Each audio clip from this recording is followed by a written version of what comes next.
Bismillahirrahmanirrahim. Innalhamdalillahi wassalatu wassalamu ala rasulillah wa ala alihi wa sahbihi wa mawalah. Asyhadu alla ilaha illallah wahdahu la syarikalah wa asyhadu anna sayyidina Muhammadan abduhu wa rasulullah nabiyya ba'dah. Assalamualaikum warahmatullahi wabarakatuh. Assalamualaikum.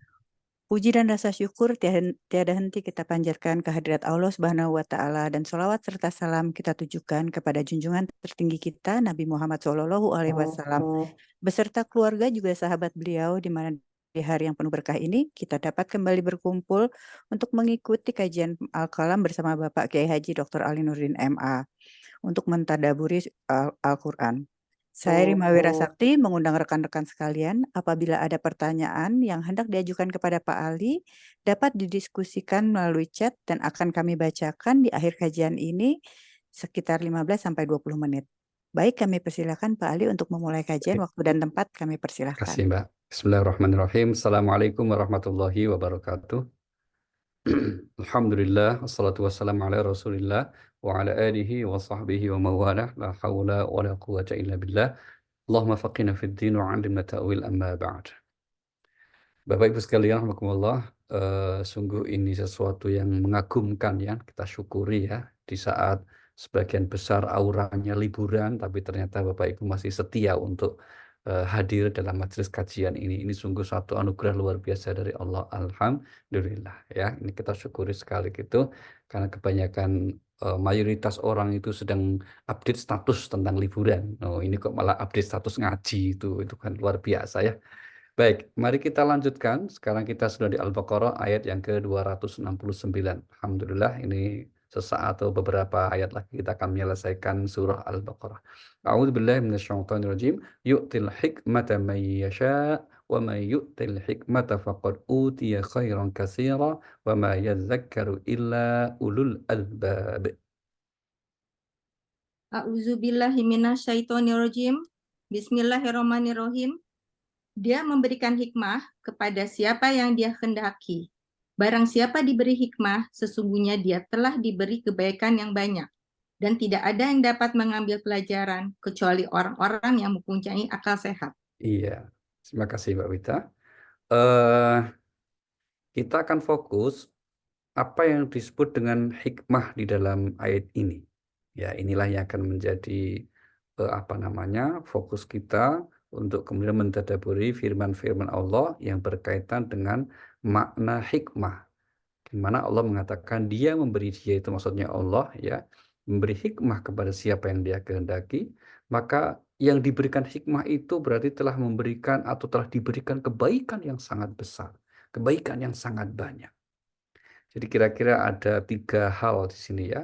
Yang pertama adalah tentang apa itu arti hikmah dalam Al-Quran. Kemudian yang kedua tentang kenapa kemudian diberikannya hikmah itu sebagai sesuatu yang banyak. Dan yang ketiga tentang siapa yang dimaksud dengan ulul albab. Kok yang itu kemudian dinyatakan sebagai orang yang banyak atau mempunyai akal sehat. Mari kita mulai di Al-Quran, kita temukan sekian banyak penjelasan tentang hikmah, yang kalau kita tarik benang merahnya itu bisa mengandung beberapa makna. Yang pertama, hikmah itu dalam makna akhlak yang mulia. Satu sikap bijaksana sehingga melahirkan perbuatan akhlak yang mulia. Itu adalah hikmah.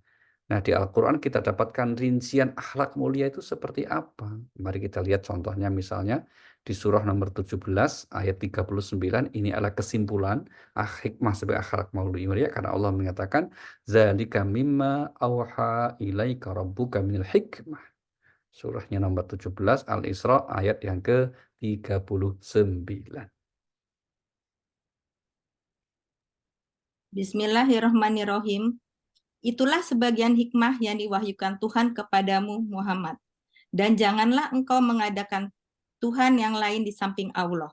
Nanti engkau dilemparkan ke dalam neraka dalam keadaan tercela dan dijauhkan dari rahmat Allah. Iya, itulah kata-kata zalika mimma auha, itulah sebagian dari hikmah yang kami wahyukan. Yang dimaksud itulah sebagian dari hikmah itu yang mana toh? Nah, ini nanti kalau dalam ilmu tafsir ada ilmu yang kita pelajari disebut ilmu munasabah. Munasabah artinya ilmu yang membicarakan tentang korelasi antar ayat. Ya, itu namanya munasabah.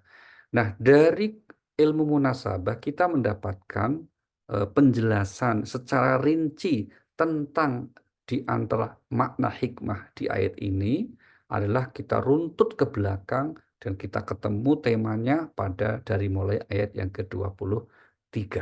Maka yang pertama yang disebut sebagian hikmah di Al-Quran adalah sikap berbakti kepada kedua orang tua. Ini yang pertama. Mari kita lihat surah nomor 17 ayatnya yang ke-23, 24 di mana Allah berfirman, A'udzubillahi minasyaitonir rajim, wa qadha rabbuka alla ta'budu illa iyyahu wa bil walidaini ihsana. Bismillahirrahmanirrahim. Dan Tuhanmu telah memerintahkan agar kamu jangan menyembah selain Dia dan hendaklah berbuat baik kepada ibu bapa. Jika salah seorang di antara keduanya atau kedua-keduanya sampai berusia lanjut dalam pemeliharaanmu, maka sekali-sekali janganlah engkau mengatakan kepada keduanya perkataan "ah", dan janganlah engkau membentak keduanya, dan ucapkanlah kepada keduanya perkataan yang baik. Dan rendahkanlah dirimu terhadap keduanya dengan penuh kasih sayang dan ucapkanlah, wahai Tuhanku, sayangilah keduanya sebagaimana mereka berdua telah mendidik aku pada waktu kecil. Iya, ini salah satu makna hikmah yang pertama, yaitu apa? Hikmah itu adalah akhlak yang mulia berupa berbentuk kita berbakti kepada kedua orang tua kita. Maka di ayat ini ayat perintah untuk berbakti kepada orang tua diletakkan setelah kita berbakti atau beribadah kepada Allah Subhanahu wa Ta'ala. Ya, sehingga ini di antara sekian ayat di Al-Quran yang tidak hanya satu kelompok ayat ini ya, ada beberapa ayat yang lain yang berbicara tentang keharusan seorang anak berbakti kepada kedua orang tua kita, bahkan dikatakan termasuk dalam komunikasi kepada kedua orang tua sebaiknya dilakukan dengan cara yang baik. Jangan sampai kedua orang tua itu menjadi terluka atau tidak enak hatinya hanya gara-gara salah komunikasi, meskipun kadangkala ya memang ujian kita ya, ujian kita sebagai anak itu gini, kalau kita bicara pelan itu tidak dengar kadangkala, tidak nangkep. Tapi kalau bicara kenceng, ngegas itu dikira marah. Kalau nggak bicara dikiranya mendiamkan. Itu ujian anak atas orang tua itu begitu ya. Kadangkala memang seperti itu. Maka tidak apa-apa. Yang penting kita tidak berusaha atau tidak ada niatan sedikit pun untuk melukai apalagi menyakiti hati kedua orang tua kita. Kenapa? Karena ridhonya Allah tergantung ridho kedua orang tua kita. Bagaimana kalau orang tua kita sudah wafat? Cara berbaktinya bagaimana? Di antara cara berbakti atas orang tua yang telah wafat adalah dengan selalu mendoakannya, berbuat baik antar kerabat saudara kita, dan juga beramal solih ya, beramal solih yang kita niatkan untuk kebaikan orang tua kita. Itu. Oke, kemudian yang kedua, di antara bentuk hikmah itu adalah sikap proporsional dalam urusan harta. Ya, ini yang kedua. Ya, mohon maaf saya tidak nunjuk pakai jari ya, karena kalau ada jari yang kedua gitu nanti di syuting nggak enak gitu, ditangkap nggak enak gitu. Yang kedua aja, nanti kalau pakai jari kan terus foto kan nggak enak gitu ya. Surah nomor 17 ayat 29 Allah berfirman dalam ayat ini ya, dalam ayat ini Allah berfirman, Allah Subhanahu wa taala, apa itu firman Allah? Di antaranya adalah bahwa wala tusair khaddaka linnas, ya di antaranya Allah berfirman di ayat ini tentang apa? Tentang keharusan kita untuk bersikap proporsional terhadap harta benda. Silakan, Mbak. Bismillahirrahmanirrahim. Dan janganlah engkau jadikan tanganmu terbelunggu pada lehermu, dan jangan pula engkau terlalu mengeluarkannya, sangat pemurah. Nanti kamu menjadi tercela dan menyesal. Iya, apa yang dimaksud dengan ayat ini? Ini berkaitan dengan sikap kita terhadap harta. Jangan kamu jadi orang kikir atau pelit, tapi juga jangan terlalu boros atau banyak apa itu ya. Boros itu artinya dengan niat untuk membelanjakan sesuatu yang tidak menjadi kebutuhan kewajibannya. Ya, loba lah kalau dalam bahasa lainnya itu. Nah, itu dalam urusan ini, ayat ini semakna dengan surah nomor 25 ayat 67 di mana Allah berfirman, walladzina idza anfaqu lam yusrifu wa lam yaqturu wa kana baina dzalika qawama.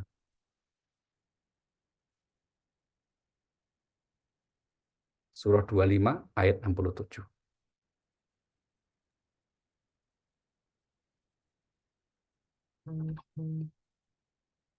Bismillahirrahmanirrahim. Dan termasuk hamba-hamba Tuhan yang Maha Pengasih, orang-orang yang apabila menginfakkan hartanya, mereka tidak berlebihan dan tidak pula kikir di antara keduanya secara wajar. Nah, itu yang dimaksud ya, hampir sama dengan pernyataan tadi.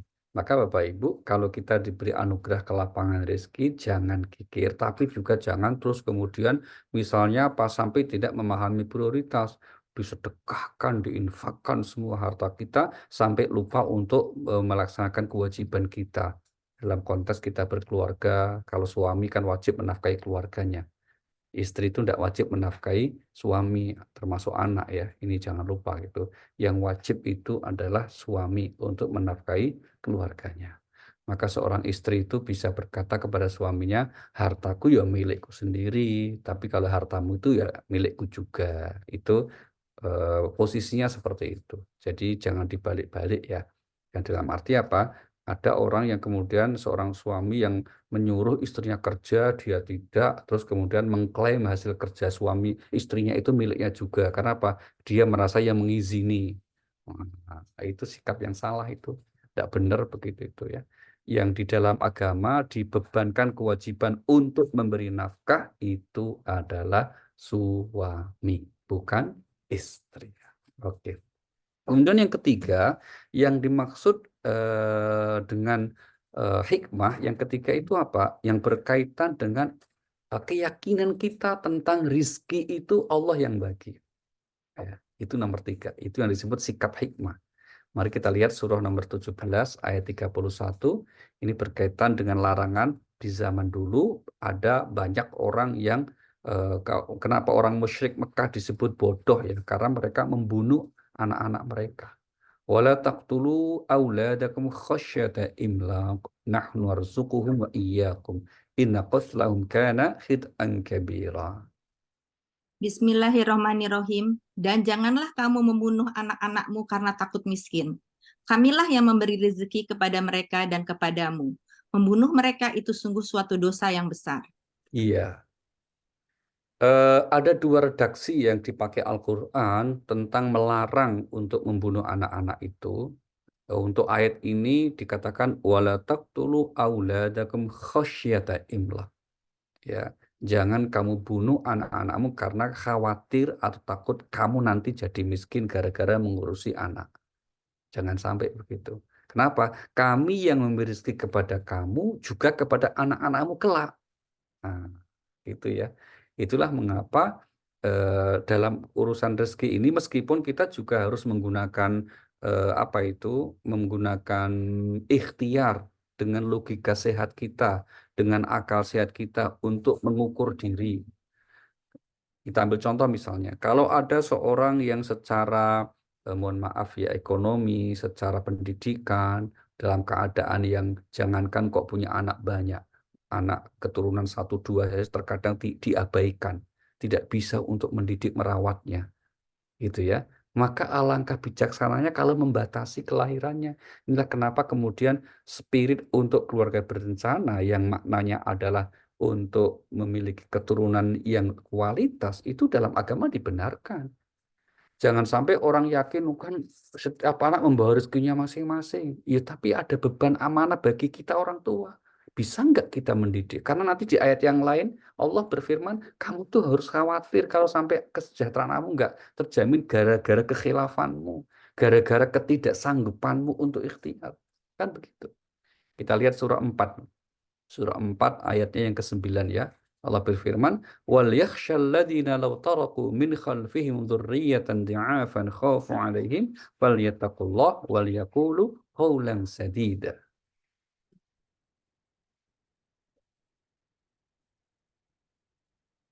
Ya, surah 4 ayat 9.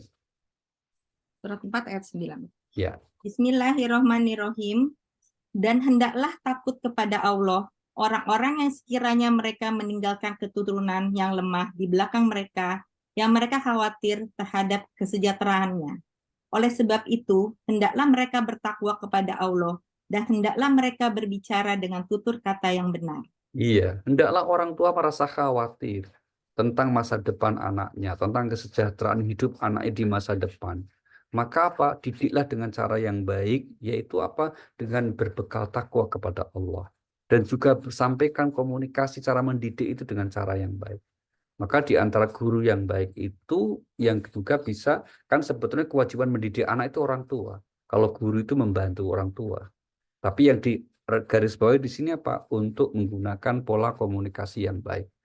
Maka tidak ada tempat ya dalam Islam, dalam Al-Quran khususnya, kok mendidik anak dengan cara kekerasan. Ya, tidak ada tempatnya itu. Wong Allah mengatakan apa? Komunikasi dengan cara yang baik. Nah, kita kembali dalam konteks Allah menjamin rizki setiap hambanya, termasuk anak-anak kita. Ini maknanya adalah jangan sampai kalau dalam asbabun nuzulnya itu orang tua khawatir tentang rezeki anak terus dibunuhi gitu loh. Tidak boleh. Karena orang zaman jahiliyah seperti itu. Khususnya kalau anak perempuan, ya. Mereka itu kalau kemudian dikabarkan yang lahir dari istrinya itu ternyata bayi perempuan, oh itu langsung dibunuh gitu.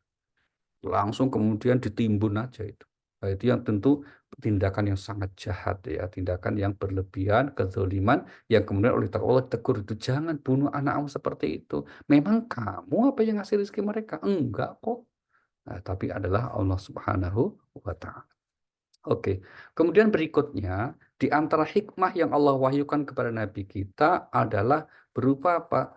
Sikap hikmah itu berarti sikap setia kepada pasangan kita. Mohon maaf, tidak apa namanya, tidak selingkuh, tidak itu bahasanya apa ya? Kalau bahasa Indonesia yang halus itu apa ya? Itu.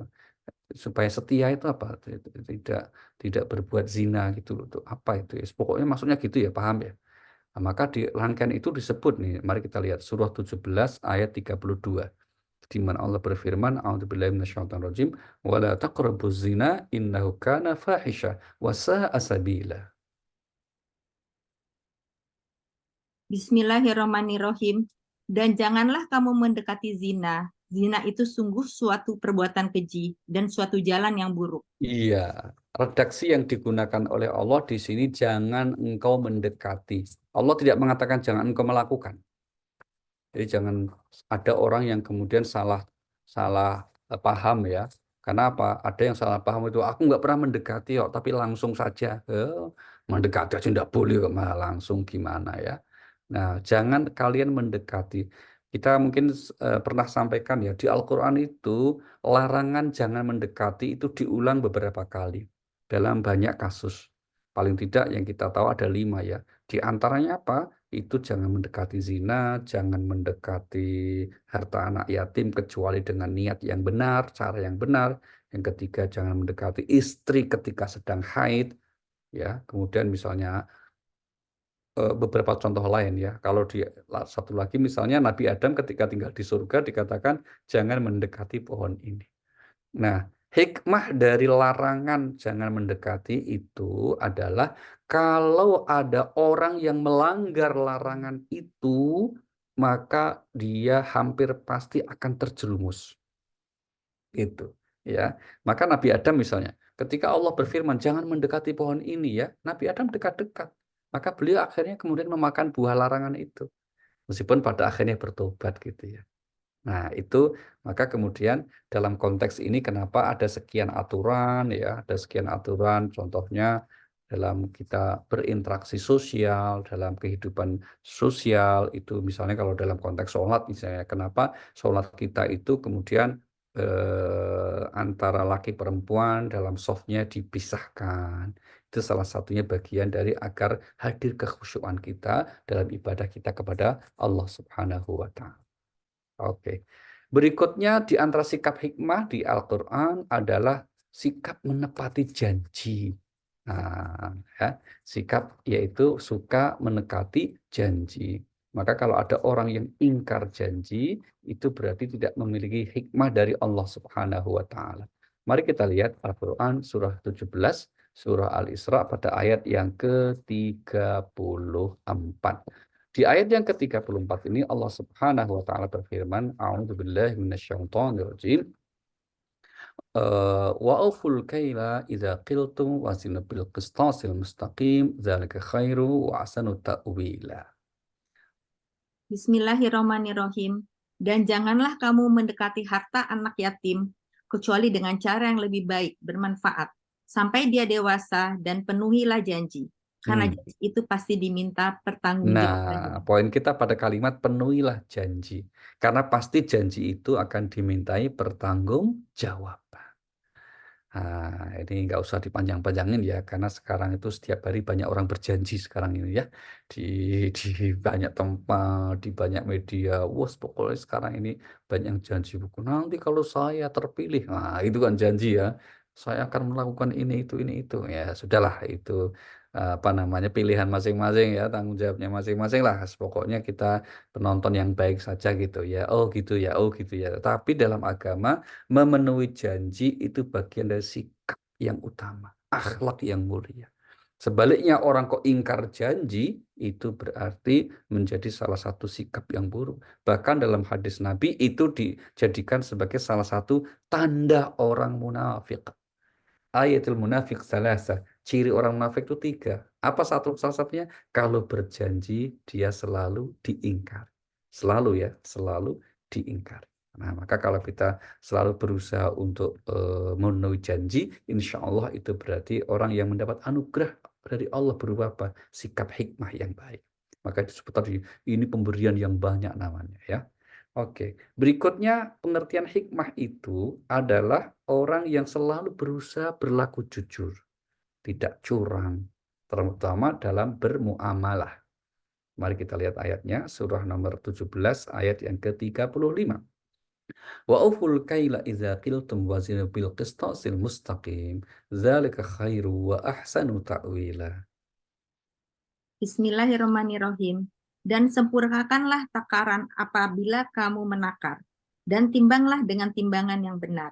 Itulah yang lebih utama bagimu dan lebih baik akibatnya. Iya, sempurnakanlah apa namanya timbang atau takaran ya. Terus kemudian ketika kita berusaha untuk menimbang, ya nimbang dengan cara yang benar, jangan curang. Maka sampai di Al-Quran itu digambarkan ada sekelompok orang yang curang ya. Dan itu kemudian ancamannya sangat berat itu. Mari kita lihat contoh ayatnya ya. Di surah nomor 83 ayat pertama sampai ketiga. Wailul lil mutaffifin alladzina idza talu 'alan nasi yastawfun wa idza kaluhum aw wazanuhum yukhsirun. Bismillahirrahmanirrahim. Surat berapa? 83. 83 ya, 83. Celakalah bagi orang-orang yang curang dalam menakar dan menimbang, yaitu orang-orang yang apabila menerima takaran dari orang lain, mereka minta dicukupkan. Dan apabila mereka menakar atau menimbang untuk orang lain, mereka mengurangi. Iya, itu ya. Ini oleh Allah kalau ada ayat yang dimulai dengan redaksi celakalah, ini berarti orang ini akan jauh dari rahmat Allah Subhanahu wa taala. Kalau dalam urusan harta benda, apalagi dalam urusan berniaga, bermuamalah ya, maka apa yang dihasilkan dari kecurangan itu jauh dari keberkahan. Itu yang dimaksud. Celakalah itu di situ. Jauh dari keberkahan. Nggak usah nunggu di akhirat, bahkan ketika di dunia pun sudah akan mendapatkan balasannya. Kalau seseorang itu dalam bermuamalah kok curang. Nah, itu ya, na'udzubillahi min dzalik. Maka menjadi penting kita selalu bersikap jujur dalam bermuamalah. Contoh, ya ini berarti bukan fenomena baru ya. Ini sejak dulu ada kecenderungan manusia itu memang seringkali dalam berniaga, bermuamalah, khususnya kalau dalam urusan bisnis yang apa ini, yang berkaitan dengan timbang menimbang, berkaitan dengan ukur mengukur. Nah, itu ada kecenderungan mudah bisa mengakali ukuran, mengakali timbangan. Itu yang disebut dengan curang. Dan bagi yang sebaliknya, kalau ada orang yang seorang pedagang, pebisnis yang berlaku jujur, wah itu Masya Allah itu. Bukan hanya keberkahan hidup yang diperoleh di dunia, di akhirat lebih cepat masuk surga itu. Ya, itu kenapa? Karena orang-orang yang jujur dalam bermuamalah ini berarti sanggup melawan kecenderungan umum. Nah, kecenderungan umumnya kan menganggap ya bahwa kadang-kala disebut curang itu biasa. Ya, toh, curang itu hal yang biasa. Kok kita nggak curang? Wah, itu luar biasa. Wah, maka salah satu yang disebut rojulun solih, orang solih itu siapa? Orang yang ketika berniaga, bermualaf, menjalankan usaha bisnisnya selalu di koridor yang benar. Itu mohon maaf itu derajatnya di sisi Allah terkadang bisa lebih tinggi ketimbang seorang ustadz atau ulama sekalipun. Karena ujiannya berat itu loh. Yang seperti itu. Kok bisa tetap? Maka kalau dalam bahasa lain tuh ya banyak para sufi kita sebut. Para sufi di perusahaan-perusahaan, para sufi di tempat-tempat usahanya. Karena apa? Dia bisa menjaga diri untuk tetap bersikap baik, bersikap jujur dalam membangun usahanya itu. Mereka layak untuk mendapat apresiasi dan mereka itulah yang sebetulnya mendapat ridho dari Allah Subhanahu wa taala. Kalau ada orang yang misalnya ustadz yang ya katakanlah ya tidak ngakali, dia misalnya tidak apa itu tidak usaha, tidak membangun, belum artinya apa? Belum teruji. Termasuk kalau ada seseorang yang bekerja di satu institusi di mana kecenderungan umum di institusi tersebut adalah bersikap tidak jujur. Kok dia bisa jujur? Wah, itu luar biasa. Ya, ini harus kita angkat topi dan mendapat apresiasi yang tinggi karena itu berarti sanggup untuk mengalahkan desakan mainstream umumnya orang. Nah, karena mereka kan orang yang pilihan itu. Dan kita meyakini kita semua insya Allah bagi yang diamanahi apapun posisinya, apapun jenis usahanya, insya Allah tetap menjaga nilai-nilai kemuliaan ini. Karena apa? Itu bagian dari hikmah yang diwahyukan Allah kepada Nabi kita Muhammad Sallallahu Alaihi Wasallam. Oke. Kemudian berikutnya, hikmah itu juga berupa apa? Sikap tahu diri. Nah, tahu diri itu di antara contohnya tidak berkomentar, tidak apa namanya, berbicara yang berlebihan di luar bidangnya. Nah, mari kita lihat surah nomor 17 ayat yang ke-36 di mana Allah berfirman, A'udzubillahi minasyaitonirrajim, "Wala taqfu ma laisa laka bihi ilm, innas sam'a wal basara wal fuada kullu ulaika kana 'anhu mas'ula." Bismillahirrahmanirrahim. Dan janganlah kamu mengikuti sesuatu yang tidak kamu ketahui. Karena pendengaran, penglihatan, dan hati nurani, semua itu akan diminta pertanggungjawabannya. Iya, itu ya poin kita. Jangan kamu mengikuti sesuatu yang kamu itu nggak paham. Hormatilah apa yang kita sebut sebagai setiap orang itu oleh Allah dianugerahi kompetensi-kompetensi. Begitu ya. Sehingga kemudian eh, kalau kita kemudian melanggar larangan itu, maka Allah mengatakan apa yang kamu dengar, kamu yang ucapkan, itu pada akhirnya akan dimintai pertanggungjawaban. Nah, kalau kemudian kita ikut-ikutan sesuatu yang bukan bidang kita, kan terkadang bisa tersesat atau ada di jalan yang salah, keliru. Nah, kalau masyarakat yang tidak punya kompetensi, kemudian ikut-ikutan untuk menjalankan sesuatu yang bukan bidangnya kan masalah. Cukuplah menjadi salah satu pelajaran penting kalau seseorang itu bisa menahan diri untuk tidak melakukan, tidak mengucapkan hal-hal yang bukan pada tempatnya. Oke. Kemudian juga yang juga tidak kalah pentingnya Bapak Ibu, di antara hikmah terpenting di Al-Qur'an adalah sikap rendah hati alias tidak sombong. Nah, mari kita lihat ayatnya, surah 17 ayat yang ke-37. Allah berfirman, "Wala tamshi fil ardi maraha innaka lan takhriqal arda wa lan tablughal jibala tula." Bismillahirrahmanirrahim. Dan janganlah engkau berjalan di bumi ini dengan sombong. karena sesungguhnya engkau tidak akan dapat menembus bumi dan tidak akan mampu menjulang setinggi gunung. Iya, jangan kamu berjalan di atas bumi, di muka bumi dengan sombong. Nah, yang menarik di sini kok larangannya berjalan ya? Kok nggak langsung dikatakan kamu jangan sombong, begitu? Kok dikawali dengan kata-kata jangan berjalan di muka bumi dengan sombong. Itu maksudnya apa? Maksudnya yang namanya sombong itu apa sih? Al-Quran mengatakan sombong itu maknanya adalah batrul haqqi wa ghamdun nas, yaitu menolak kebenaran dan melecehkan manusia. Itu namanya sikap sombong. Saya ulangi, menolak kebenaran dan melecehkan manusia. Itu sikap sombong. Nah, seseorang yang kemudian eh, mungkin diberikan anugerah oleh Allah dengan kelebihan-kelebihan tertentu. Nah, ada kecenderungan merasa baik dan merendahkan orang. Dan itu terekspresi bisa dalam ucapan maupun perbuatan. Nah, itu yang kemudian dalam aktivitas. Kalau diam saja nggak kelihatan. Ya, misalnya orang tidur, kan nggak bisa kita nilai kan, oh ini orang tidur kok sombong banget tidurnya. Nah, lagi tidur kok sombong kan nggak kelihatan. Tapi yang ada itu kelihatan ketika dia bicara, ketika dia beraktivitas, maka itu kemudian dapat menjadi ukuran kita bahwa oh orang tersebut adalah sombong. Nauzubillah min dzalik. Gitu ya. Nah cukuplah sikap ini oleh Allah di ayat yang lain juga dijadikan sebagai salah satu sikap yang tidak disukai oleh Allah. Allah tidak menyukai orang-orang yang sombong lagi membanggakan diri. Itu salah satu ayatnya seperti itu.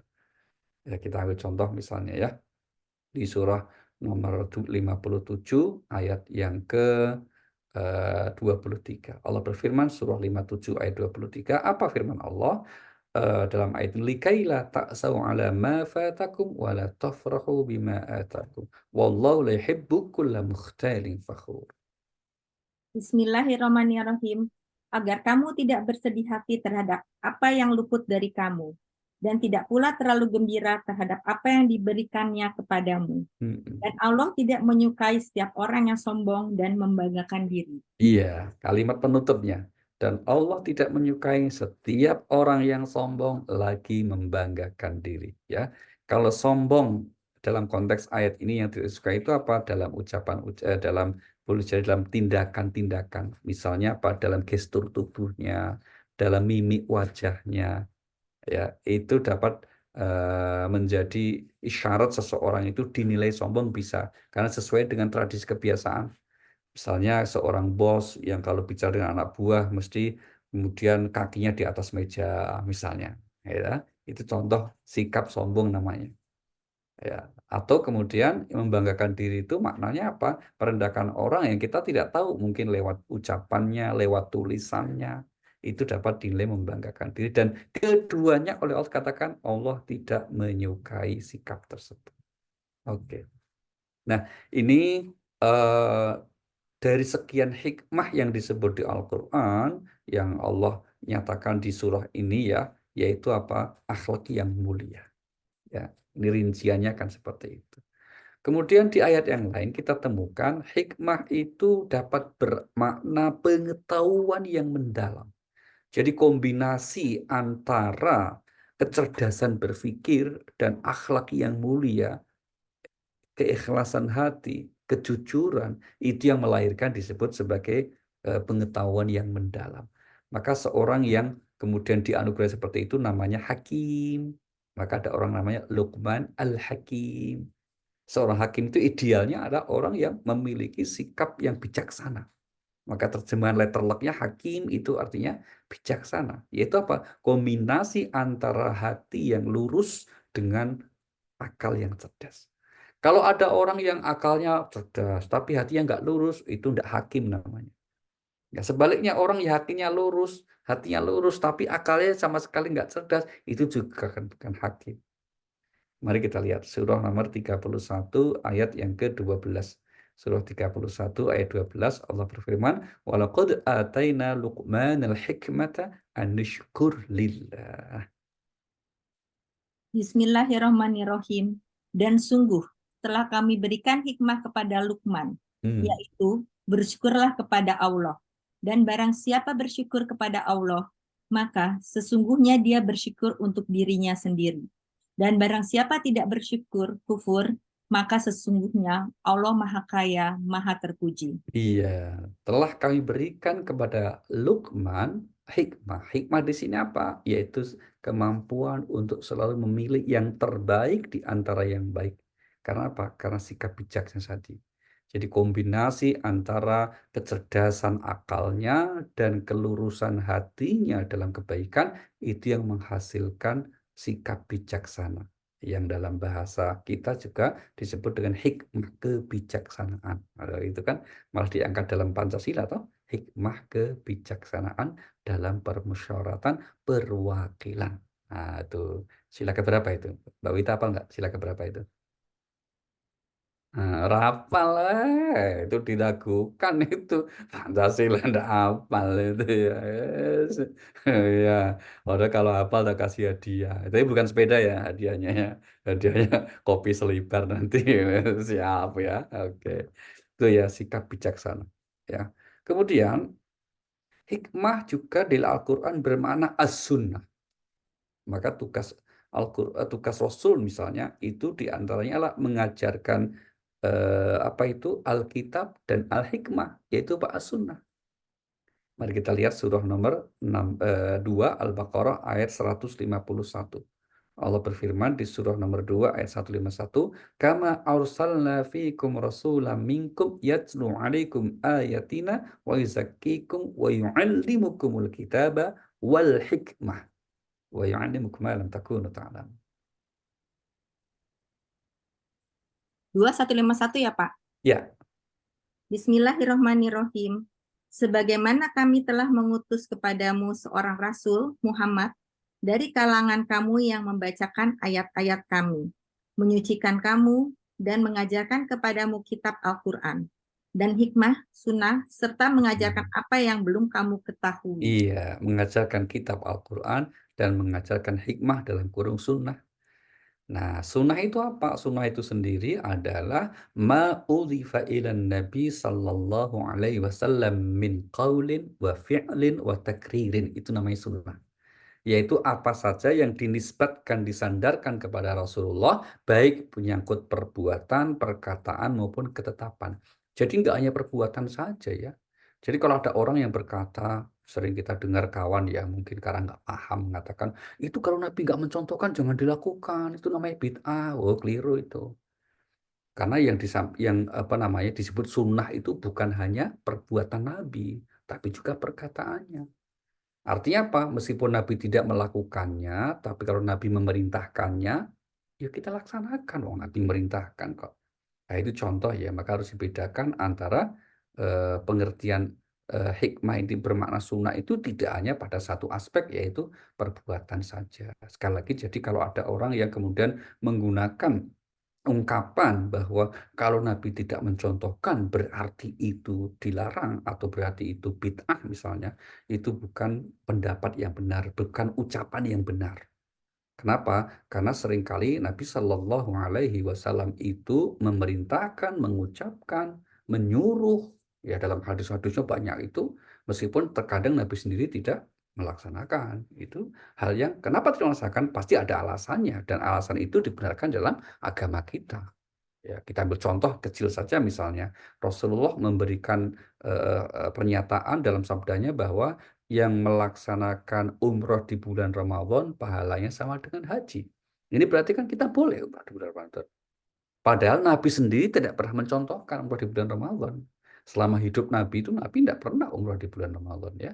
Tapi Nabi kan kemudian menyatakan bahwa umroh di bulan Ramadan pahalanya sama dengan haji. Maka berarti apa? Yang disebut sunnah tidak hanya perbuatan saja. Termasuk kalau Nabi menyampaikan, Nabi mengucapkan, itu juga menjadi sunnah. Maka pegangan kita di hadis lain itu sederhana ya, Bapak Ibu ya, supaya kita mudah memahami. Apa kata Rasulullah? Nabi katakan, "Manahaitukum anhu fantahu, wa ma amartukum fa'tu minhu mastata'tum." Ini yang kita beragama itu, yang kularang jauhi, yang kuperintah kerjakan semampumu. Oh, kan enak. Jadi kalau Nabi melarang jauhi, tapi Nabi memerintahkan kerjakan semampu kita. Jadi Nabi tidak mengatakan yang kucontohkan, enggak, yang kuperintahkan.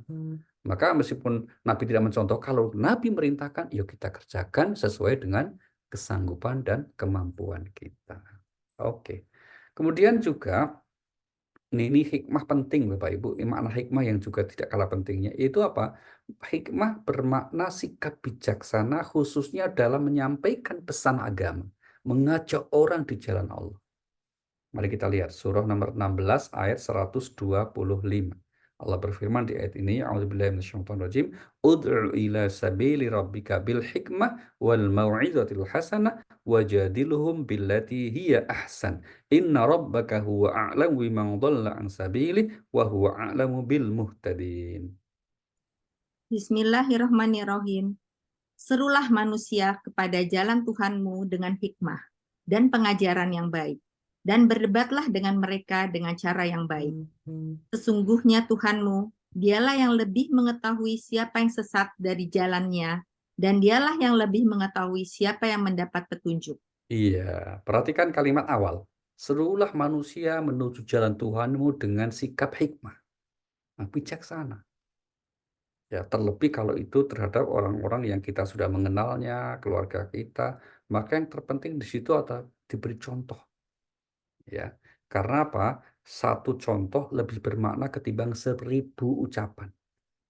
Ya, artinya apa? Kalau orang itu memberi contoh atas kebaikan yang dia kerjakan, maka itu akan mendorong orang untuk kemudian mengikutinya. Daripada kemudian memberi nasihat-nasihat tapi nggak mencontohkannya. Nah, gitu ya. Itulah mengapa Rasulullah Shallallahu Alaihi Wasallam itu rahasia keberhasilan dalam menyampaikan pesan dakwah itu apa? Karena beliau menjadi contoh teladan yang baik. Mari kita lihat surah nomor 33 ayatnya yang ke-21. Allah berfirman, A'udzubillahi minasyaitonirrajim, laqad kana lakum fi Rasulillahi uswatun hasanah liman kana yarjullaha wal yawmal akhir wa dzakarallaha katsira. Bismillahirrahmanirrahim. Sungguh, telah ada pada diri Rasulullah itu suri teladan yang baik bagimu, yaitu bagi orang yang mengharap rahmat Allah dan kedatangan hari kiamat dan yang banyak mengingat Allah. Iya, sungguh pada diri Rasulullah ada suri teladan yang baik. Nah, itu inti dari sikap hikmah bijaksana dalam mengajak manusia di jalan Allah. Jadi mohon maaf bukan kemudian mengajak orang untuk di jalan Allah itu marah-marah ya. Atau berdakwah itu kemudian menyebar kebencian kepada kelompok lain. Atau dengan kalimat-kalimat yang itu, apalagi kalau itu sesama muslim, hanya karena beda pemahaman, hanya beda karena pada aspek-aspek tertentu. Tidak boleh kemudian. Tidak ada ruang di Al-Quran. Coba kita lihat ya, ayat tadi itu. Serulah manusia menuju jalan Tuhanmu satu dengan sikap bijaksana, hikmah. Yang kedua Pak, nasihat yang baik. Ya. Yang ketiga Pak, kalau harus adu argumentasi, kata ayat tadi, lakukan dengan cara yang terbaik. Sehingga ada kemudian sampaikan ajak manusia ke jalan Allah dengan marah-marah, nggak ada. Ya, dengan terus kemudian menyebar kebencian, tidak ada. Yang ada sikap bijaksana, nasihat yang baik. Kalau toh harus kemudian adu argumentasi, lakukan dengan cara yang terbaik. Nah, ini ayat yang begitu jelas ya, tidak usah pakai tafsir yang rinci, yang macam-macam. Mudah, tapi sayang sekali sebagian saudara kita dalam menyampaikan dakwah itu sepertinya kurang memperhatikan ayat ini, bahkan melanggarnya. Na'udzubillahi min dzalik. Oke. Kemudian yang terakhir, frase terakhir dari ayat ini Bapak Ibu berkaitan dengan bahwa kalau Allah memberikan hikmah kepada seseorang berarti telah diberikan sesuatu yang banyak. Kenapa ini? Ya gitu. Karena yang dimaksud hikmah di sini akan membawa efek di akhirat. Maka kemudian kalau itu urusannya sana berarti sesuatu yang banyak. Karena judulnya yang namanya kesenangan dunia itu tetaplah itu judulnya sedikit namanya. Ya, itu kira-kira gitu. Mari kita lihat pernyataan Allah di mana menyatakan bahwa yang namanya kesenangan dunia itu disebutnya adalah sesuatu yang nilainya sedikit. Surah At-Taubah, surah yang ke-9 pada ayat yang ke apa itu? 38 Allah berfirman, Ya ayyuhalladzina amanu ma lakum idza qila lakum infiru fi sabilillahi thaqaltum minal ard araditum bil hayatid dunya minal akhirah fama mata'ul hayatid dunya fil akhirati illa qalil. Bismillahirrahmanirrahim. Wahai orang-orang yang beriman, mengapa apabila dikatakan kepada kamu, berangkatlah untuk berperang di jalan Allah, kamu merasa berat dan ingin tinggal di tempatmu? Apakah kamu lebih menyenangi kehidupan di dunia daripada kehidupan di akhirat? Padahal kenikmatan hidup di dunia ini dibandingkan dengan kehidupan di akhirat hanyalah sedikit. Iya, maka kenikmatan yang sempurna itu adalah kenikmatan di akhirat itu yang banyak. Maka kenapa yang diberi hikmah berarti diberi sesuatu yang banyak? Karena hikmah kalau diberikan seseorang berarti orang tersebut akan mendapatkan sesuatu yang banyak, khususnya kelak nanti di akhirat. Kalau di dunia ya relatif akhirnya. Di dunia itu banyak sedikitnya menjadi relatif. Tapi kalau toh sedikit kita syukuri ya jadi banyak akhirnya. Gitu ya. Sebaliknya diberi banyak di dunia tapi nggak disyukuri, nggak didasari pada keimanan ya sedikit. Karena yang menjadikan akhirnya sesuatu itu bernilai banyak di sisi Allah adalah keimanan kita, rasa syukur kita, dan seterusnya. Nah, ayat ini kemudian ditutup bahwa yang mengambil pelajaran itu semuanya hanyalah orang yang diberikan akal sehat, kemampuan berpikir. Siapa yang dimaksud dengan ulul albab? Ada 16 kali kata ulul albab disebut di Al-Quran. Tentu kita tidak ingin menyebut semuanya ya. Dari 16 kali ini kita ambil contoh saja. Misalnya ini yang paling masyhur disebut surah Ali Imran, surah 3, ayat 191, 192. Di mana Allah berfirman, Inna fi khalqis samawati wal ardi wa ikhtilafil laili wan nahar la ayatil liulil albab. Bismillahirrahmanirrahim, yaitu orang-orang yang mengingat Allah sambil berdiri, duduk, atau dalam keadaan berbaring. Dan mereka memikirkan tentang penciptaan langit dan bumi, seraya berkata, Ya Tuhan kami, tidaklah Engkau menciptakan semua ini sia-sia. Maha suci Engkau, lindungilah kami dari azab neraka. Ya Tuhan kami, sesungguhnya orang yang Engkau masukkan ke dalam neraka, maka sungguh Engkau telah menghinakannya, dan tidak ada seorang penolong pun bagi orang yang zalim. Iya, ini salah satu contoh orang yang disebut ulul albab ya. Mereka orang yang hatinya selalu mengingat Allah, sedangkan pikirannya selalu memikirkan ciptaan Allah. Maka jangan dibalik-balik ya. Salah satu kunci selamat kita dunia akhirat itu kehidupan ini pikirkan, tapi nggak usah masukin hati. Nah, yang cukup kita masukin hati itu apa? Allah saja. Sedangkan selain Allah cukup difikirkan. Pikirkan, dijalani. Kalau kemudian kita ingin sesuatu di dunia, ya diusahakan untuk diraih. Selebihnya di hati kita mensyukuri. Itu sesuatu yang simpel ya, sederhana saja. Maka kemudian ini disebut orang cerdas namanya.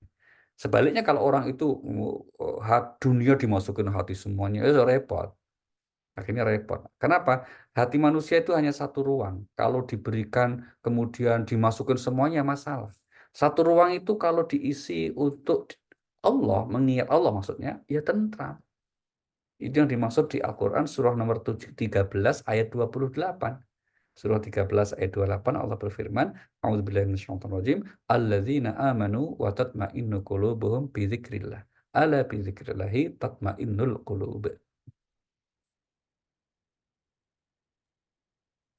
Bismillahirrahmanirrahim, yaitu orang-orang yang beriman dan hati mereka menjadi tentram dengan mengingat Allah. Ingatlah, hanya dengan mengingat Allah hati menjadi tentram. Iya, orang yang beriman hatinya tentram dengan mengingat Allah. Ketahuilah hanya dengan Allah hati menjadi tentram. Oke, yang paling akhir, ulul albab ini yang menarik ini kaitannya dengan kehidupan kita sehari-hari Bapak Ibu. Seperti yang disebut di surah nomor 39, namanya surah Az-Zumar, ayat yang ke-17-18. Ulaika alladzina hadahumullah fabihudahu muqtadih ulaika ulul albab alladzina yastami'una al-qawla fayattabi'una ahsana. 39 39. ya Pak. Ya, surah 39 ayat 17-18. Bismillahirrahmanirrahim. Dan orang-orang yang menjauhi tagut, yaitu tidak menyembahnya, dan kembali kepada Allah, mereka pantas mendapat berita gembira. Sebab itu, sampaikanlah kabar-kabar gembira itu kepada hamba-hambaku, Iya. yaitu mereka yang mendengarkan perkataan lalu mengikuti apa yang paling baik di antaranya. Mereka itulah orang-orang yang telah diberi petunjuk oleh Allah, dan mereka itulah orang-orang yang mempunyai akal sehat. Iya, mereka itulah orang yang mempunyai akal sehat. Siapa? Orang yang suka mendengar petunjuk, suka mendengar informasi yang baik, kemudian mampu untuk mengambil yang lebih baik. Nah, ayat ini memberi judul orang pinter itu orang yang open mind, suka berpikiran terbuka. Dia tidak fobi dengan informasi baru. Dia tidak memasang barir ya, memasang tembok dengan hal-hal yang baru yang dinilai baik. Dari manapun sumbernya, maukah bahkan seandainya itu bersumber dari orang non-muslim, orang kafir sekalipun tidak masalah, dengarkan. Tapi nanti kemudian dia olah, ya dia kemudian masukkan dalam memori untuk kemudian apa ya semacam diolah dengan baik, kemudian dia ambil ikuti yang menurutnya lebih baik dalam penimbangan agama. Itu yang disebut. Maka salah satu sikap yang buruk itu orang yang kemudian menutup diri ya. Hanya mau ngambil satu pendapat, terus kecenderungannya menyalahkan pendapat yang berbeda. Nah, itu tidak boleh. Tapi yang benar apa? Mereka yang selalu terbuka untuk menerima informasi, untuk mendengarkan argumentasi pemahaman yang lain, tapi kemudian dia punya sikap untuk mengikuti, mengambil yang menurutnya lebih baik. Oke, inilah saya kira Bapak Ibu sekelumit penjelasan Al-Quran tentang kurang lebih makna hikmah ya. Makna hikmah Al-Quran yang kita rujuk dari surah Al-Baqarah ayat 269. Semoga kita semua termasuk orang-orang yang dianugerahi hikmah oleh Allah Subhanahu wa Ta'ala. Oke, silakan Mbak Rima untuk kita lanjutkan dengan sesi berikutnya. Monggo. Ya, terima kasih Pak Ali. Untuk teman-teman yang ingin bertanya, silahkan dituliskan di chat, insya Allah akan saya bacakan. Pak Ali, ini tadi di awal-awal, ini kita banyak banget menghadap surat ke-17 ya malah ya Pak. Ya, betul. Tadi di awal-awal Bapak kan bilang ya bahwa kita tuh harus berusaha dan tawakal. Sebenarnya di mana sih batasannya berusaha maksimal mungkin, yang dibilang berusaha semaksimal dan kemudian tawakal? Kan kadang-kadang kalau kita kayaknya terlalu ngoyo banget gitu, terus orang-orang suka bilang ngapain sih ngotot-ngotot amat ngejar dunia gitu. Padahal kan menurut saya itu masih dalam koridor ikhtiar maksimal ya Pak ya, gitu. Baik. Gimana tahu kita batasannya Pak? Terima kasih. Ini pertanyaan bagus sekali ya. Mari kita lihat contohnya. Contoh ini berusaha maksimal dan tawakal. Surah nomor 26 ayat 61 sampai 63. Surah 26 Asy-Syu'ara. Ya. Falamma tara al-jam'ani qala ashabu Musa inna lamudrakun. Qala kalla inna ma'i rabbi sayahdin. Bismillahirrahmanirrahim. Maka ketika kedua golongan itu saling melihat, berkatalah pengikut-pengikut Musa, kita benar-benar akan tersusul. Dia Musa menjawab, sekali-kali tidak akan tersusul. Sesungguhnya Tuhanku bersamaku, dia akan memberi petunjuk kepadaku. Iya, perhatikan ini, Pak. Ya, Nabi Musa alaihissalam memaksimalkan ikhtiar berupa lari dari kejaran Fir'aun sampai menurut kalkulasi akalnya tidak ada lagi tempat ikhtiar. Kan sudah sampai di pinggir laut itu kan, nggak mungkin lari terus maju kan tenggelam. Tapi kemudian dalam hatinya meyakini akan kuasa, akan pertolongan Allah. Dalam hatinya meyakini akan hasil itu ditentukan oleh Allah. Nah, itu yang disebut tawakal. Maka batas maksimal usaha itu kapan? Atau kapan disebut maksimal? Ketika kita sudah tidak melihat menurut kalkulasi kita peluang untuk usaha lagi. Nah, di saat itulah berarti kita sudah disebut maksimal. Tapi kalau menurut kita ini masih ada ruang-ruang untuk usaha gitu ya. Ada selalu kesempatan untuk melakukan. Kok tiba-tiba kita katakan itu udah ini sudah maksimal ya, keliru. Kita ambil contoh satu lagi misalnya. Ini contoh bagaimana usaha maksimal itu ketika sudah tidak punya lagi ruang karena memang menurut kalkulasi akalnya sudah mentok. Kita lihat surah nomor 9 At-Taubah ayat yang ke-40. Allah berfirman di ayat ini, "Illa tansuruhu faqad nasarahu Allah id akhrajahu alladhina kafaru thaniya itsnaini idh huma fil ghar idh yaqulu sahibihi la tahzan innallaha ma'ana." Bismillahirrahmanirrahim. Jika kamu tidak menolongnya Muhammad, sesungguhnya Allah telah menolongnya, yaitu ketika orang-orang kafir mengusirnya dari Mekah. Sedang dia salah seorang dari dua orang ketika keduanya berada dalam gua. Ketika itu dia berkata kepada sahabatnya, "Jangan engkau bersedih, sesungguhnya Allah bersama kita." Maka Allah menurunkan ketenangan kepadanya, Muhammad, dan membantu dengan bala tentara, malaikat-malaikat yang tidak terlihat olehmu, dan dia menjadikan seruan orang-orang kafir itu rendah. Dan firman Allah itulah yang tinggi. Allah Maha Perkasa, Maha Bijaksana. Iya. Ini ayat menggambarkan bagaimana ikhtiar maksimal Nabi ketika hijrah. Yang pertama apa? Beliau membuat perencanaan yang detail, yang matang. Ya, perencanaan yang dalam tanda petik ya semaksimal mungkin lah gitu. Yang kedua, ketika eksekusi atas yang sudah direncanakan untuk hijrah itu, salah satunya apa? Beliau maksimal. Di antaranya apa? Kemudian tidak melalui jalur yang biasa dilalui supaya mengelabui musuh nggak ketangkep. Yang kedua, beliau bersembunyi, gitu ya. Maka ketika sudah bersembunyi dalam gua, kok kemudian pasukan pemuda-pemuda kafir Quraisy yang mengejarnya itu mondar-mandir di pintu gua gitu ya. Apa sahabat Abu Bakar kan ketakutan kan? Maka Nabi menghibur, jangan sedih kamu, karena Allah pasti bersama kita. Nah, itu tawakal namanya. Nah, tawakalnya tapi apa? Sudah di ujung usaha maksimal kita. Bentuknya seperti itu. Kalau seandainya Nabi tidak ngapa-ngapain di rumah saja, ya enggak itu berarti masalah, enggak tawakal namanya. Atau dalam bahasa hadis kemudian Nabi itu menyebut bahwa tawakal yang benar itu setelah maksimal ikhtiar itu dengan contoh begini. Ketika ada seorang jauh Badui ya datang ke Rasulullah, beliau bawa untanya, kendaraannya lah kira-kira gitu. Terus untanya itu dibiarkan saja, enggak diikat dulu. Maka Nabi terus kemudian, kamu tadi ke sini naik apa? Naik unta Rasulullah. Kok nggak kelihatan untamu? Jawaban orang ini apa? Oh, saya tawakal kepada Allah. Untaku saya tawakalkan kepada Allah. Saya pasrahkan. Kata Nabi, salah kamu bro. Ikilha summa tawakal. Kamu ikat dulu untamu, baru kamu tawakal. Kayak gitu kan. Maka itu yang disebut usaha maksimal. Contoh kecil lagi, kalau kita di jalan usaha maksimal kita, kalau naik mobil ya apa? Pakai safety belt, kita ikuti rambu-rambu lalu lintas. Ya, terus kita ikuti aturan kecepatan, semua ikhtiar kita maksimal. Udah, bismillah tawakal kemudian. Demikian juga dalam usaha. Maka biasanya komentar nggak usah ngoyo, itu maksudnya bagi orang yang agak males biasanya. Nah, agak males tuh biasanya begitu, malesan gitu ya. Ngelihat orang yang kemudian bekerja sungguh-sungguh, padahal bekerja itu kan sebetulnya kalau orang yang benar itu kan tujuannya kan bukan untuk semata-mata mengumpulkan harta atau mendapat harta, toh. Umumnya kita bekerja itu tujuannya apa? Ya untuk menjalankan perintah Tuhan. Ya, kita suruh ikhtiar kok.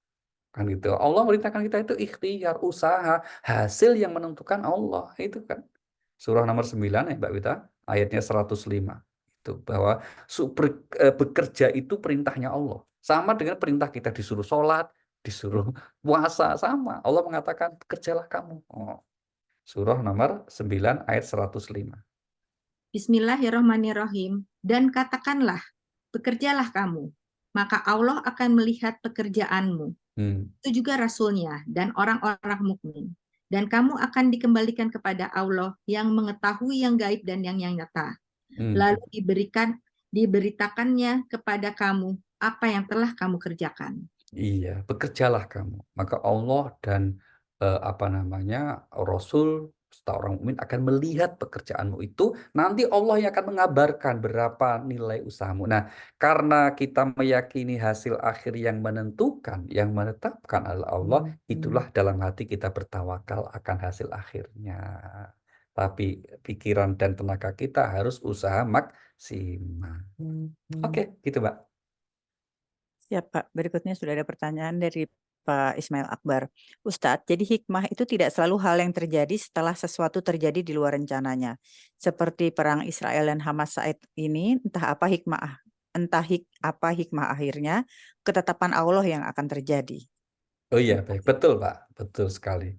Jadi hikmah di dalam Al-Quran itu tidak hanya satu makna kebahasaan. Kalau hikmah yang dimaksud apa namanya tadi yang disampaikan Pak Ismail itu namanya hikmah dalam makna lughatan, dalam makna kebahasaan. Itu yang sering juga disemakan dengan istilah blessing in disguise, rahmat yang tersembunyi di balik sesuatu peristiwa. Itu namanya hikmah gitu ya. Itu makna kebahasanya begitu. Sehingga kemudian ternyata kalau di Al-Quran tidak hanya seperti itu maknanya.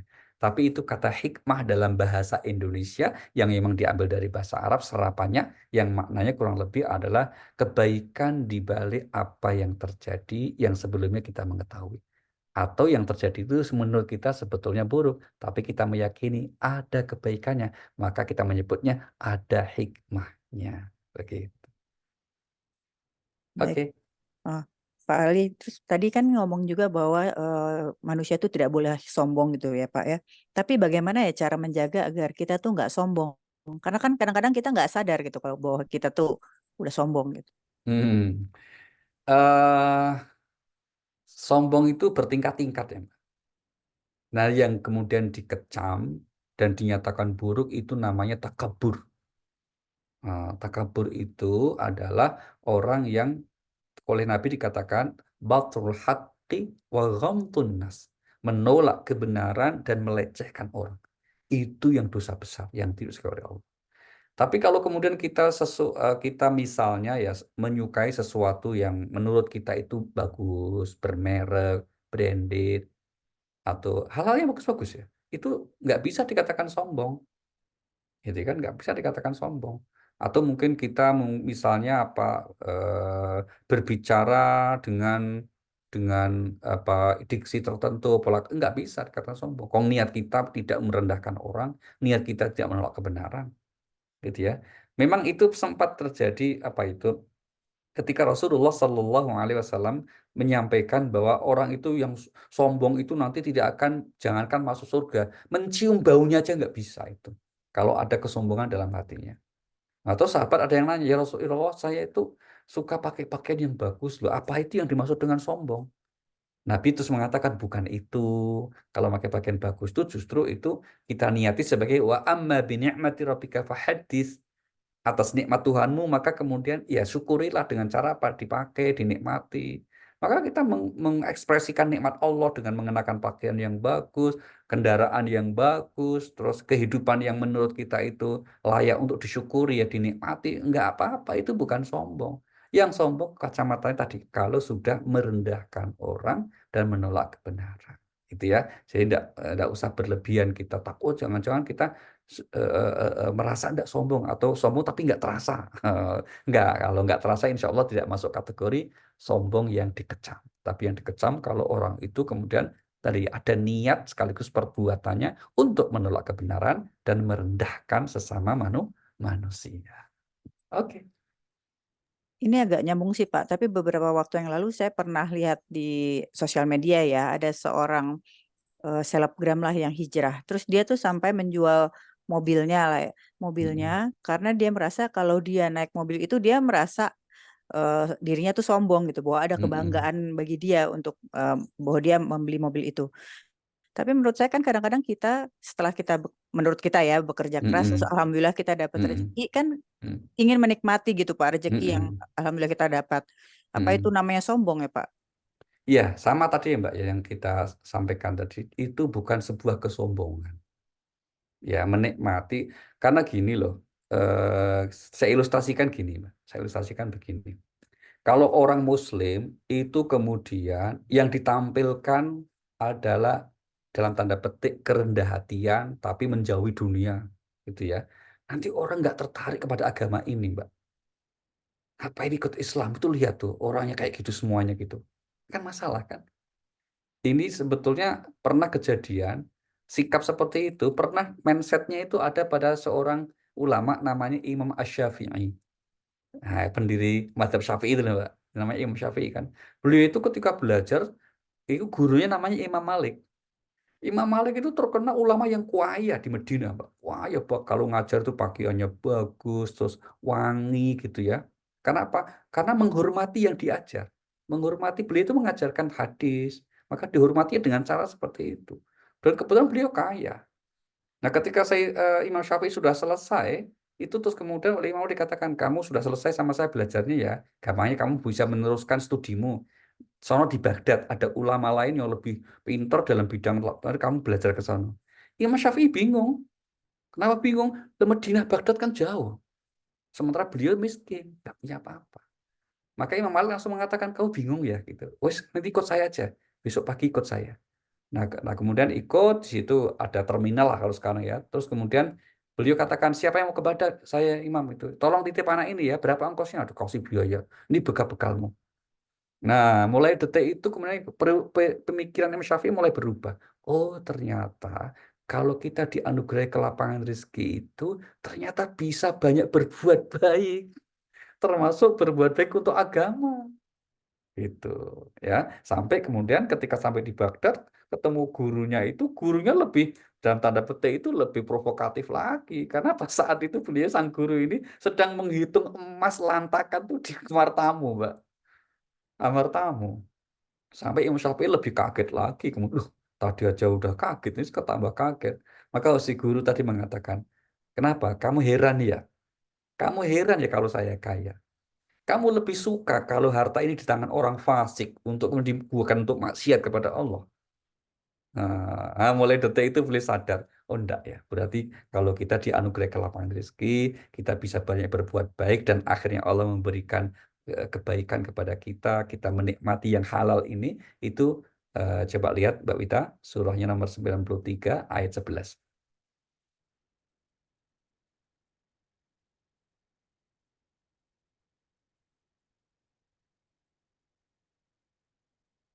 Namanya Al-Duha, silakan.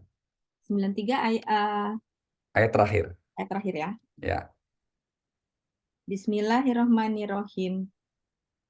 Dan terhadap nikmat Tuhanmu, hendaklah engkau nyatakan dengan bersyukur. Nah, hendaklah engkau nyatakan. Nyatakan itu berarti engkau nikmati, engkau manfaatkan sebagai bentuk syukur kita. Gitu. Maka tidak apa-apa.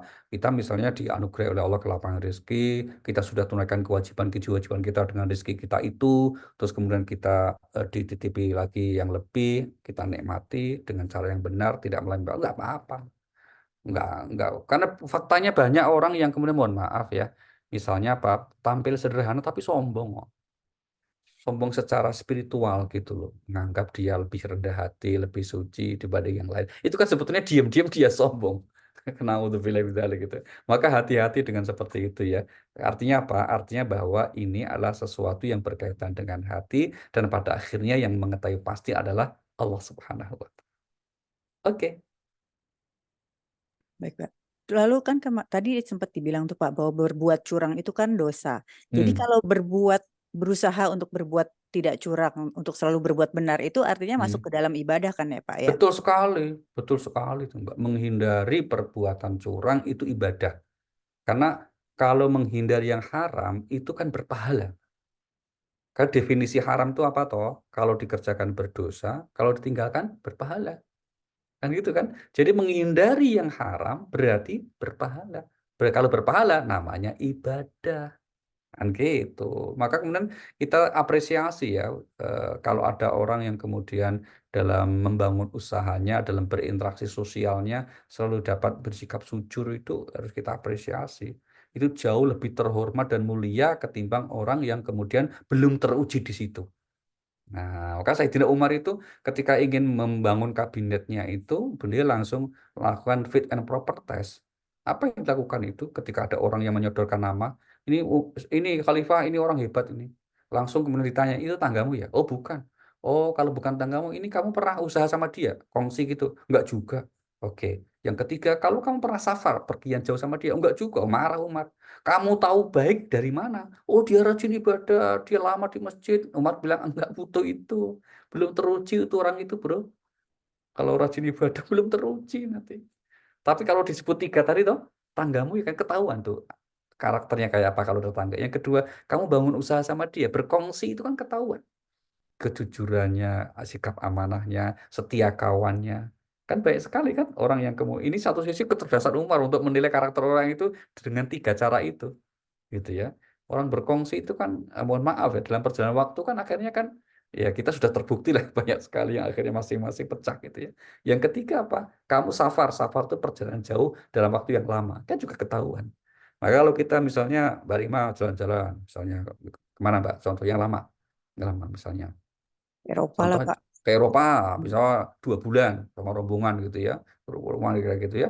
Itu kan ketahuan ini, kawan kita yang serombongan ini modelnya kayak apa kan ketahuan.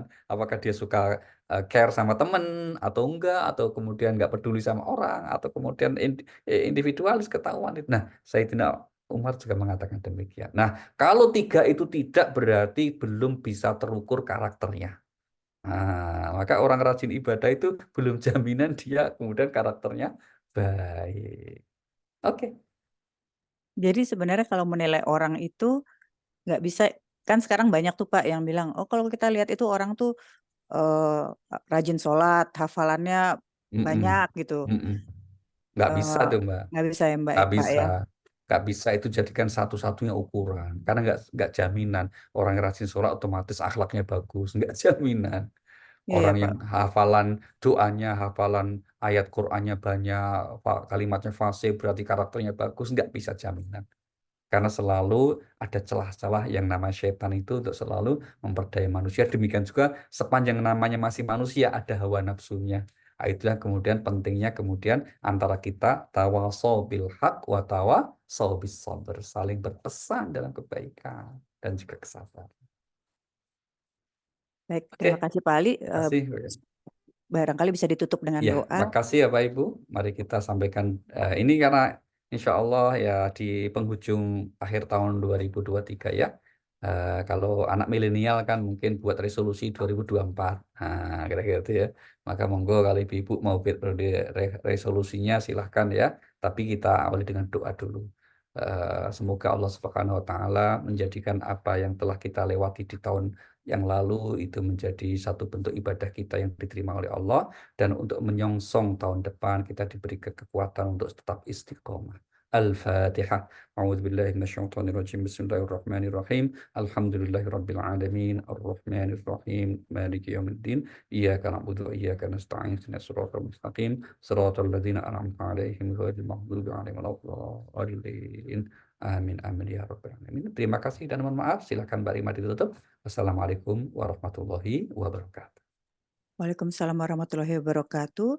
Subhanakallahumma wa bihamdika asyhadu alla ilaha illa anta astaghfiruka wa atubu ilaih. Terima kasih banyak Pak Ali atas ilmu yang tentunya sangat bermanfaat untuk kami.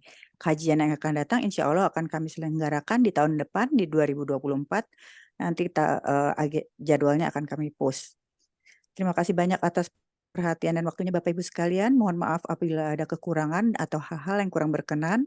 Semoga kita semua senantiasa dalam rahmat, keberkahan, serta ridho Allah Subhanahu wa Amin, Ta'ala. amin, amin, amin. Saya Rima Wiryasakti, Wita, Diana Muhdi, Ratih, dan Nadia Laras undur diri. Wassalamualaikum warahmatullahi wabarakatuh. Waalaikumsalam warahmatullahi wabarakatuh. Terima kasih Pak Ibu, mohon izin.